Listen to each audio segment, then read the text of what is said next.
O que eu gostaria de fazer é compartilhar com você minha jornada espiritual, pois ela tem muito a ver com a construção do nosso ministério Lead Like Jesus. Cresci frequentando a escola dominical e todos esses tipos de coisas, mas nunca tiveram muito impacto sobre mim.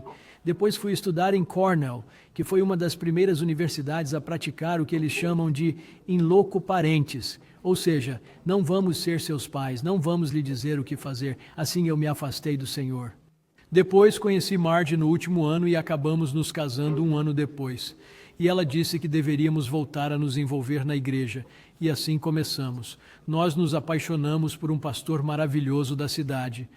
E ele era um cara incrível, mas o que ele estava fazendo era liderar todos os protestos estudantis contra a guerra do Vietnã. E sua congregação o demitiu da forma mais cruel que já havíamos visto. Marge e eu éramos idealistas e dissemos: se é isso que o cristianismo representa, podem ficar com ele. Na verdade, viramos as costas para o Senhor e para a igreja até o ano em que o Gerente Minuto foi publicado. E foi um sucesso tão absurdo que eu tinha dificuldade em aceitar o crédito por isso. E meu bom amigo, Phil Hodges, veio e disse: Ken, vamos caminhar pela praia, quero conversar com você. Então Rod me disse: Ken, por que você acha que esse livro é tão bem sucedido? Quero dizer, ele estava na lista dos mais vendidos e estava vendendo toneladas de livros. E ele perguntou: por que você acha que ele faz tanto sucesso? E não sei por que disse isso, mas respondi: Phil, acho que de alguma forma Deus deve estar envolvido. Foi então que realmente comecei a pensar em Deus novamente. E no momento em que abri minha vida para pensar em Deus, Ele começou a enviar todos os tipos de pessoas para a minha vida. Então fui convidado pela Young Presidents Organization, YPO, para fazer um discurso em sua grande convenção na cidade do México. Eu estava voando e, como o Senhor é bom, Ele colocou Bob Buford do outro lado do corredor no avião.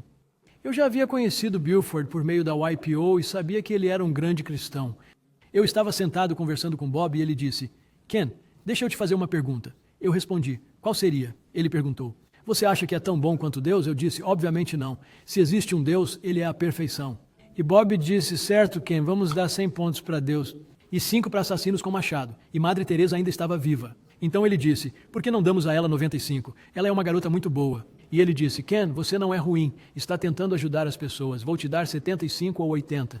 Ele disse: o incrível sobre o Senhor é que ele enviou Jesus para cobrir a diferença entre nós e 100. Veja, não se trata de ações, trata-se de aceitar o amor de Deus e a graça de Deus.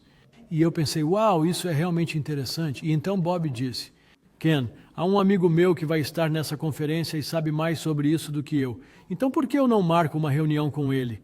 Foi assim que ele me apresentou a Bill Hybels, da Willow Creek Community Church. Durante um almoço que Buford havia organizado com Hybels, eu tirei meu livreto e antes que eu pudesse falar, ele disse: só um minuto, Ken. Deixe-me te explicar a diferença entre religião e seguir Jesus. Está na forma como se escreve. Ele disse: religião se escreve fazer. É como uma lista de tarefas com todas as coisas que você deve fazer para receber a graça do Senhor. E a maioria das pessoas desiste das religiões porque nunca sabe quando já fez o suficiente. E então começam a mudar as regras. E ele disse: o mais fascinante sobre seguir Jesus é que se escreve feito. Há apenas uma regra: você crer. Então ele me disse: Ken, você pode decidir agora mesmo. Eu perguntei: o que preciso fazer para isso? Ele respondeu: para um gerente minuto é bem fácil. Tudo o que você precisa fazer é dizer: Senhor, eu não consigo chegar a 100 sozinho. Preciso de você como minha ponte entre mim e o Senhor. Confesso que fiquei um pouco relutante no começo. E só fui tomar essa decisão cerca de 6 meses depois, quando Marge e eu entregamos a presidência da nossa empresa a um colega, achando que ele entendia mais de negócios do que nós. Mas ele acabou tendo valores muito diferentes e ficamos realmente chateados. E não sabíamos o que dizer, estávamos tentando pensar sobre o que faríamos com ele. Eu estava indo encontrar Marge para jantar, dirigindo pelo centro de San Diego, e estava pensando tanto que comecei a sentir dor de cabeça. E de repente tive uma revelação ofuscante do óbvio, porque Hybel me disse: Blanchard, não sei por que você não decidiu por isso antes, já que você ganha 3 consultores pelo preço de 1. Você tem o Senhor que iniciou tudo, o Filho que viveu isso e o Espírito Santo como o gestor operacional do dia a dia. E eu pensei: uau, isso é realmente muito interessante. Então eu estava dirigindo e disse: tenho uma equipe de consultoria de 3 pessoas e estou tentando resolver isso sozinho. E então eu disse: Senhor, não posso abaixar minha cabeça completamente, eu disse a ele, porque estou dirigindo, mas finalmente entendi e preciso de Jesus como meu mediador, como minha ponte entre você e eu o aceito como meu Salvador. De repente, senti uma tremenda energia entrar em mim. Quando entrei no restaurante, Marge perguntou: "O que aconteceu com você?"